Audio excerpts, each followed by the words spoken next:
So you're chasing a top score in IELTS, right? Ever wonder what really separates a good grammar score from a great one?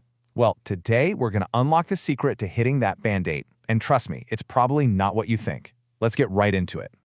Welcome to the IELTS Focus. Yeah, today we're going to decode exactly what the examiners are looking for in your speaking and writing. No fluff, no nonsense, just the straight facts. All right, first up, let's talk about something I see all the time. I call it the complex sentence myth. You know the one, right?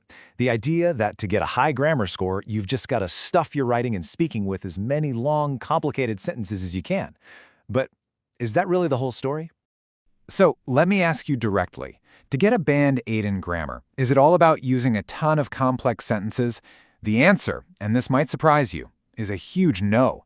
In fact, focusing only on that can actually hurt your score, big time. So why is that? Well, it's because that whole complexity thing, it's only half the picture. The official marking rule is called Grammatical Range and Accuracy. And believe me, that little word "and" is everything. It changes the entire game. Okay, so here's the official lingo, right from the source.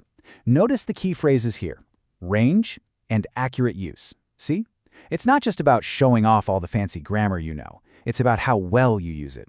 You can have one without the other, but that's just not going to get you into those top bands. Let me put it another way. Think of range as your toolbox. You've got your simple sentences, that's your hammer. Compound sentences, your screwdriver. And complex sentences, your power drill. That's all great, but accuracy, that's how good you are at actually using those tools. Are you building a solid piece of furniture, or is it wobbly and full of mistakes? For a band 8 or 9, you need a great toolbox, and you need to be a master craftsman. Look, don't just take my word for it. Let's pull back the curtain and look at the official rulebook. I'm talking about the IELTS band descriptors. This is literally the checklist the examiner has when they're grading you. Okay, now pay close attention here. Look at band 7. It says you need to produce frequent, error-free sentences. That's pretty good, right? But now look at the jump to band 8. The wording changes completely. It's not just frequent anymore, it's the majority of sentences are error-free. That is a massive difference. We're talking a whole different level of skill. Just let that sink in. The majority of sentences are error-free. This isn't about throwing in a couple of fancy correct sentences here and there. This means that to get a band 8, most of what you write or say, whether it's simple or complex, has to be absolutely spot on. Perfect. So what does the majority really mean in practice? Like, what is an examiner actually counting or listening for? Let's break down what this band 8 standard actually looks like. Now, this isn't about being a robot. It doesn't mean you need 100% perfection. The band 8 descriptor does say you can make very occasional errors. But here's the catch. Those errors have to be the exception, not the rule. They have to be rare, and, this is super important, they can't be systematic. That means you're not making the same basic mistake over and over again. So, to sum it up, a true band 8 performance is this perfect mix. Yes, you're using a wide range of structures flexibly, but the most important part, most of your sentences are just clean, zero grammar mistakes. And if you do slip up, it's just an occasional minor thing that doesn't mess up communication at all.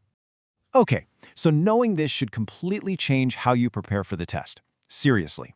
Instead of just trying to cram in more and more complex grammar rules, you need to make a big shift in your focus. It's time to prioritize accuracy. So here's your new game plan. Step 1. Master the basics. I mean, really master them. Can you write simple and compound sentences with 100% accuracy every single time? Get that down first. Then, and only then, you start carefully adding complex structures one at a time until you nail them. And always, always remember the golden rule. A perfectly correct, simple sentence is worth way more than a complex sentence with a mistake in it, every time. Yeah, this really brings it all together. The key isn't just having a wide range of structures. It's about using them with complete flexibility and, you guessed it, accuracy. It's that sweet spot where you've got all the tools in your toolbox and you know how to use every single one of them perfectly. That is the real secret to a band 8.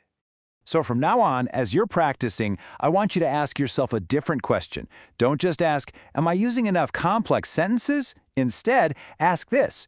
Is my grammar accurate enough for a band 8?